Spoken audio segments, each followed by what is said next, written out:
शनिवार शाम आम आदमी पार्टी ने अरविंद केजरीवाल पर हमले का दावा किया। आप नेताओं के मुताबिक यह हमला प्रवेश वर्मा के समर्थकों ने किया। केजरीवाल की गाड़ी पर कथित तौर पर पत्थर तब फेंके गए जब वो अपनी विधानसभा क्षेत्र नई दिल्ली में डोर टू डोर कैंपेन कर रहे थे। इस हमले को लेकर आम आदमी पार्टी अटैकिंग मोड में आ गई है। की हालत देखिए कि अरविंद केजरीवाल के ऊपर पत्थर से हमला कर रहे हैं। प्रवेश वर्मा के लोगों ने अभी जो जानकारी मिली, मैं अभी सभा में था, कि उनके ऊपर पत्थर से हमला किया। ये गुंडागर्दी से चुनाव जीतना चाहते हो दिल्ली का? हमला करके चुनाव जीतना चाहते हो? आम आदमी पार्टी के कार्यकर्ता, आम आदमी पार्टी के नेता न तुम्हारे आगे कभी झुके हैं न झुकेंगे। ऐसे कायराना हरकतें क्यों करते हो? उससे क्या हासिल हो जाएगा?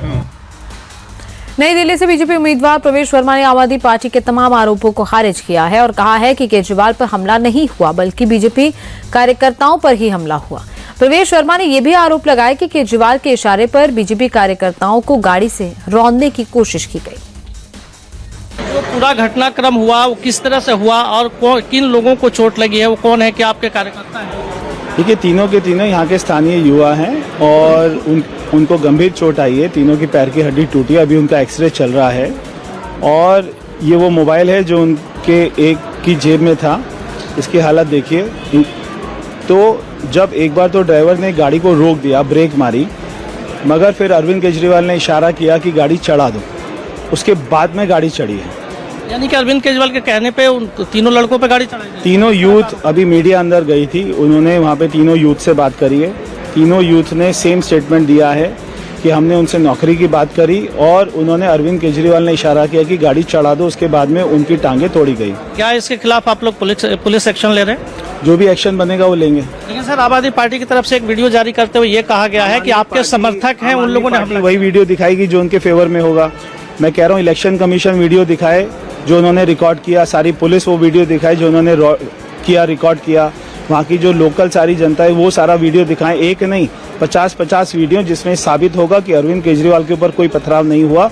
उससे पहले ही तीनों युवाओं के ऊपर में गाड़ी चढ़ चुकी थी। दिल्ली चुनाव को लेकर जोर शोर से प्रचार का दौर जारी है। ऐसे में आप संयोजक अरविंद केजरीवाल ने किराएदारों के लिए बड़ा ऐलान किया।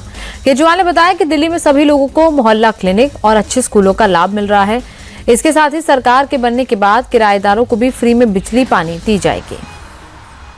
मैं जहां भी जाता हूं तो किराएदार मेरे को घेर लेते हैं, कहते हैं जी आपके अच्छे स्कूल हैं, उसका बेनिफिट हमें मिल रहा है, मोहल्ला क्लिनिक का मिल रहा है, अस्पतालों का मिल रहा है, फ्री बस सेवा का मिल रहा है, फ्री तीर्थ यात्रा का मिल रहा है, लेकिन आपके फ्री बिजली और पानी का बेनिफिट हमें नहीं मिल रहा।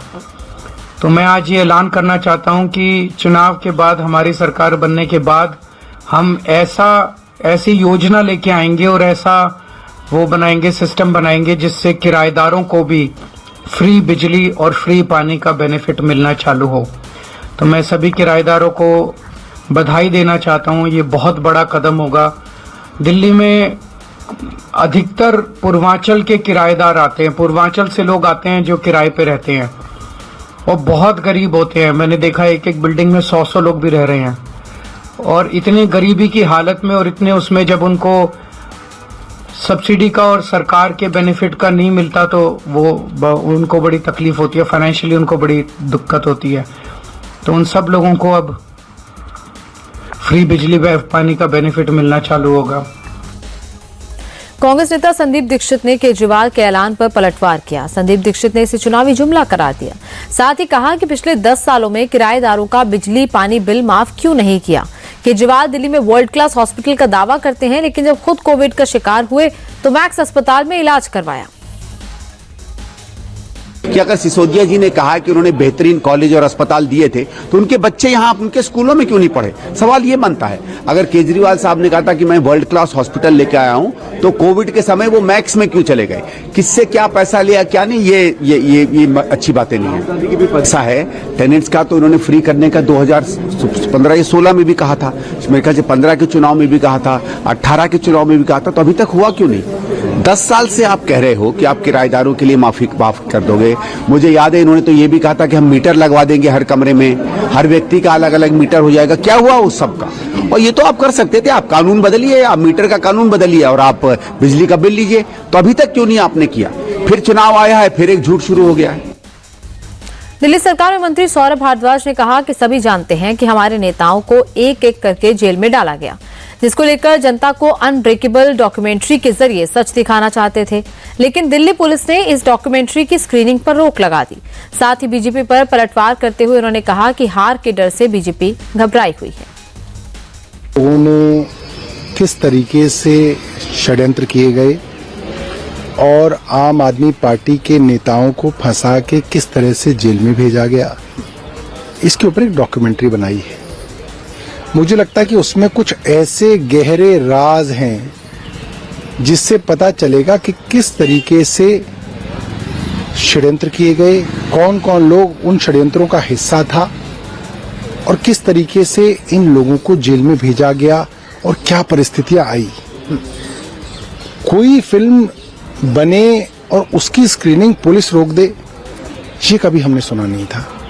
2024 के चुनाव में, लोकसभा के चुनाव में प्रधानमंत्री जी के ऊपर फिल्म बनी थी, विवेक ओबरॉय थे उसमें। वो फिल्म बाकायदा रिलीज हुई, थिएटरों पे चली।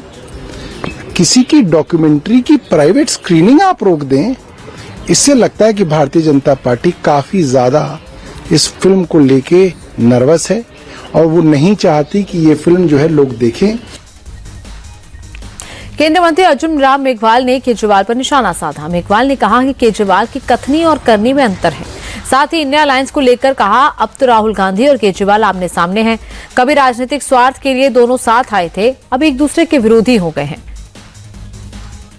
अरविंद केजरीवाल जी झूठ पे झूठ इसलिए बोल रहे हैं कि पहले वाले जो वो बोले और जो उन्होंने कस्में खाई, उनकी पोल खुल गई, इसलिए वो उसको हताशा में है।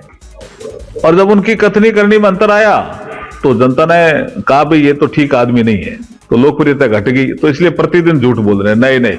और अब तो एक विषय और आ गया कि राहुल गांधी जी और अरविंद केजरीवाल जी भी आमने सामने आ गए, क्योंकि उन्होंने कहा कि अच्छा ऐसी दिल्ली, ये पेरिस की सड़कें हैं क्या। तो ये जो आप देखिए को इंडी गठबंधन इन्होंने बनाया, और इसका मतलब आप अवसरवादी हैं। खाली राजनीतिक कारणों से आप एक दूसरे के साथ आते हो और जैसे ही आपको लगता है राजनीतिक कारण समाप्त हो गए और फिर आप लड़ने लग जाते हो, जो अभी देखने को मिल रहा है दिल्ली में कई जगह मैं भी गया हूं। इस बार भारतीय जनता पार्टी सरकार बनाने जा रही है।